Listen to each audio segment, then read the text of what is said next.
চট্টগ্রামের সীতাকুণ্ডে ধানের শীষের নির্বাচনী প্রচারণা জোরদার ও মাঠ পর্যায়ে প্রস্তুতি সুসংহত করতে কুমিরা ইউনিয়ন বিএনপি এবং এর অঙ্গ সহযোগী সংগঠনের উদ্যোগে এক আলোচনা সভা অনুষ্ঠিত হয়েছে। রোববার সন্ধ্যা ৬টায় কুমিরা কনভেনশন হলে এই সভা অনুষ্ঠিত হয়। সীতাকুণ্ড প্রতিনিধি মোহাম্মদ রমিজানের ভিডিও চিত্রে বিস্তারিত। সভায় কুমিরা ইউনিয়ন সহ বিভিন্ন ওয়ার্ড বিএনপি ও অঙ্গ সহযোগী সংগঠনের নেতৃবৃন্দ অংশগ্রহণ করেন।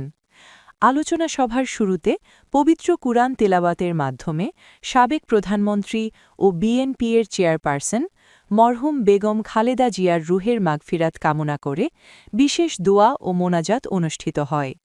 সভায় সিনিয়র নেতৃবৃন্দ আসন্ন নির্বাচনকে সামনে রেখে দলীয় সাংগঠনিক কার্যক্রম, প্রচারণা কৌশল এবং মাঠ পর্যায়ে কর্মতৎপরতা বৃদ্ধির বিষয়ে বিস্তারিত আলোচনা করেন।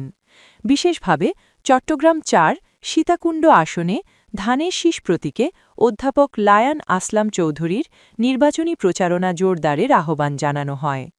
সভায় ওয়ার্ড বিএনপি ও অঙ্গ সহযোগী সংগঠনের নেতৃবৃন্দ তৃণমূল পর্যায়ের অভিজ্ঞতা থেকে গুরুত্বপূর্ণ দিক নির্দেশনা তুলে ধরেন, যা আসন্ন নির্বাচনী প্রচারণায় কার্যকর ভূমিকা রাখবে বলে নেতারা মত প্রকাশ করেন। আলোচনা সভায় সভাপতিত্ব করেন কুমিরা ইউনিয়ন বিএনপির সাবেক সভাপতি ইদ্রিস মিয়া মনির।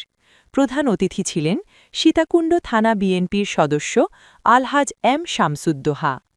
প্রধান বক্তারা ছিলেন সাবেক সভাপতি আনোয়ারুল আজিম মুকুল, সাবেক সাধারণ সম্পাদক আনোয়ারুল আজম সবুজ সহ অন্যান্য সিনিয়র নেতৃবৃন্দ।